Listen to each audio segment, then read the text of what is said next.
Hi friends, வணக்கம். Welcome to my channel.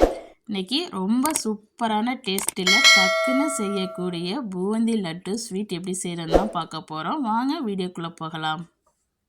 நான் ஒரு மிக்சிங் பவுல் எடுத்திருக்கேன். அதில் 2 கப் அளவுக்கு கடலை மாவு சேர்த்துக்கிறேன். இப்போ இது கூட ஒரு பிஞ்ச் அளவுக்கு உப்பு சேர்த்துக்குங்க. ஒரு பிஞ்ச் அளவுக்கு ஆரஞ்சு ஃபுட் கலர் சேர்த்துருக்கேன். இப்போ இதுக்கு தேவையான அளவுக்கு தண்ணி ஊற்றி மாவு நல்லா கட்டி இல்லாமல் கரைச்சி எடுத்துக்கலாம். கொஞ்சம் கொஞ்சமாக தண்ணி சேர்த்து கரைச்சி எடுத்துக்கோங்க. இந்த மாதிரி ஒரு விஸ்கு வச்சு கரைச்சிங்கன்னா கட்டி இல்லாமல் டக்குன்னு நம்ம கரைச்சி எடுத்துடலாம். இல்லாட்டினா கரண்டியில் கூட நீங்கள் கரைச்சி எடுத்துக்கங்க. நல்லா கட்டி இல்லாமல் இந்த மாதிரி நல்லா கரைச்சி எடுத்துருங்க. இப்போ நம்ம நல்லா கரைச்சி எடுத்தாச்சு. இப்போ இது கூட நான் ஒரு பிஞ்ச் அளவுக்கு பேக்கிங் சோடா சேர்த்துக்கிறேன். இது சேர்த்து செய்யும்போது நல்லா பூந்தி முத்து முத்தாக உப்பி வரும். அதுக்கு தான் இது சேர்க்குறது. இப்போ இதையும் சேர்த்துட்டு மறுபடியும் நல்லா கலக்கி விட்ருங்க. இப்போ நம்மளுக்கு மாவு ரெடி ஆகிடுச்சு. இந்த மாதிரி இருக்கணும். ரொம்ப தண்ணியாகவும் இருக்கக்கூடாது, ரொம்ப கட்டியாகவும் இருக்கக்கூடாது. இப்படி இருக்கணும். இப்போ மாவு ரெடி ஆகிடுச்சு. நான் இப்போ ஒரு கடாயில் எண்ணெய் விட்டுருக்கேன். எண்ணெய் சூடானதுக்கு பிறகு அடுப்பை மீடியம் ஃப்ளேமில் வச்சுட்டு, எல்லார் வீட்லேயும் இருக்கும் இந்த மாதிரி ஜல்லிக்கரண்டி. இந்த மாதிரி ஜல்லிக்கரண்டி இருந்துச்சுன்னா அதை எடுத்துக்கோங்க. இல்லாட்டினா உங்கள்கிட்ட பூந்தி கரண்டி இருந்துச்சுன்னா கூட அதை எடுத்துக்கலாம். இப்போ இதில் ஒரு 3 கரண்டி எடுத்து விட்டுட்டு, இந்த பாருங்கள், இந்த மாதிரி விட்டுட்டு லைட்டாக தேய்ச்சி விட்டிங்கன்னா போதும். நல்லா முத்து முத்தாக சூப்பராக நம்மளுக்கு வந்துடும். அடுத்த தடவை செய்யும்போது ஜல்லிக்கரண்டியை நல்லா கழுவிட்டு தொடச்சிட்டு மறுபடியும் யூஸ் பண்ணிக்கோங்க. பாருங்கள், நல்லா முத்து முத்தாக சூப்பராக வந்துருச்சு. கொஞ்சம் நேரம் வெந்த உடனே எடுத்துடணும். ரொம்ப நேரம் வேக விட்டுறக்கூடாது.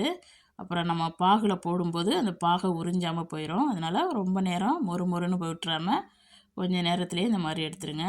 எடுத்து நல்லா எண்ணெய் வடிகிற மாதிரி ஒரு பாத்திரத்தில் போட்டுருங்க. இதே மாதிரி மீதி இருக்க எல்லாத்தையுமே இந்த மாதிரி பூந்தி செஞ்சு எடுத்துக்கலாம். இந்த மாதிரி ஒரு பேப்பர் டவலில் போட்டுட்டிங்கன்னா மீதி இருக்கிற எண்ணெயும் இழுத்துரும். நான் இப்போ எல்லாத்தையுமே செஞ்சு எடுத்துட்டேன். இப்போ இதுலேருந்து நான் பாதி எடுத்து மிக்ஸி ஜாரில் போட்டு லைட்டாக ஒரு ஓட்டி எடுத்துக்கோங்க. நம்மளுக்கு லட்டு பிடிக்கிறதுக்கு ரொம்ப ஈஸியாக இருக்கும். இப்போ ஒரு கடாய் அடுப்பில் வச்சுருக்கேன். அதில் 2 கப் அளவுக்கு சுகர் சேர்த்துருக்கேன். இப்போ இது கூட 1 கப் அளவுக்கு தண்ணி சேர்த்து இதை நல்லா கரைச்சி எடுத்துக்கலாம். இதில் நம்ம ஒரு கம்பி பதம் வர்ற அளவுக்கு கரைச்சி எடுத்துக்கணும். இப்போ இது நல்லா கொதிக்கட்டும். இப்போ கொதிக்குது. இது கூட 1/4 டீஸ்பூன் அளவுக்கு ஏலக்காய் தூள் சேர்த்துக்கிறேன். இப்போ பாகுபதம் செக் பண்ணலாம். இந்த மாதிரி கையில் தொட்டு இப்படி பார்த்தீங்கன்னா கம்பி மாதிரி வந்து போகுது பாருங்கள். அப்படி தெரியாதுன்னா கையில் தொட்டு பார்த்தீங்கன்னா பிசு பிசுன்னு இருக்கும். அந்த சமயத்தில் அடுப்பை ஆஃப் பண்ணிவிடுங்க. இப்போ ஒரு 4 சொட்டு அளவுக்கு எலுமிச்சம்பழ சாறு சேர்த்துருக்கேன். இப்போ அது கூடயே ஒரு பிஞ்சு அளவுக்கு கலர் பவுடர் சேர்த்துருக்கேன், ஆரஞ்சு கலரு. இப்போ நல்லா நம்ம மிக்ஸ் பண்ணிவிட்டு அடுப்பை ஆஃப் பண்ணிவிடுங்க. அடுப்பை ஆஃப் பண்ணிவிட்டு நம்ம செஞ்சு வச்சுருக்க பூந்தி இதில் சேர்த்துடலாம். சேர்த்துட்டு நம்ம மிக்சியில் அடித்ததையும் சேர்த்துட்டு நல்லா கலந்து கொடுத்துருங்க. எல்லாத்தையும் நல்லா அந்த பாகை உறிஞ்சி நல்லா சாஃப்டாகி வரணும். இது இப்போ நல்லா கலந்து கொடுத்துடலாம். அவ்வளோதான். இது அப்படியே இருக்கட்டும். ஒரு கடாய் அடுப்பில் எடுத்திருக்கேன். அதில் 1 டேபிள் ஸ்பூன் அளவுக்கு நெய் சேர்த்துக்கிறேன். அது கூட 1/4 கப் அளவுக்கு முந்திரி சேர்த்துருக்கேன். முந்திரி லைட்டாக வதங்கினதுக்கப்புறம் 1/4 கப் அளவுக்கு திராட்சையும் சேர்த்து நல்லா வதக்கிக்கலாம். முந்திரி திராட்சை உங்கள் விருப்பம் தான், கூட குறைச்சி நீங்கள் சேர்த்துக்கலாம். இப்போ இந்த நெய்யோடைய இந்த பூந்தியில் சேர்த்துருங்க. சேர்த்துட்டு நல்லா கலந்து கொடுத்துடலாம்.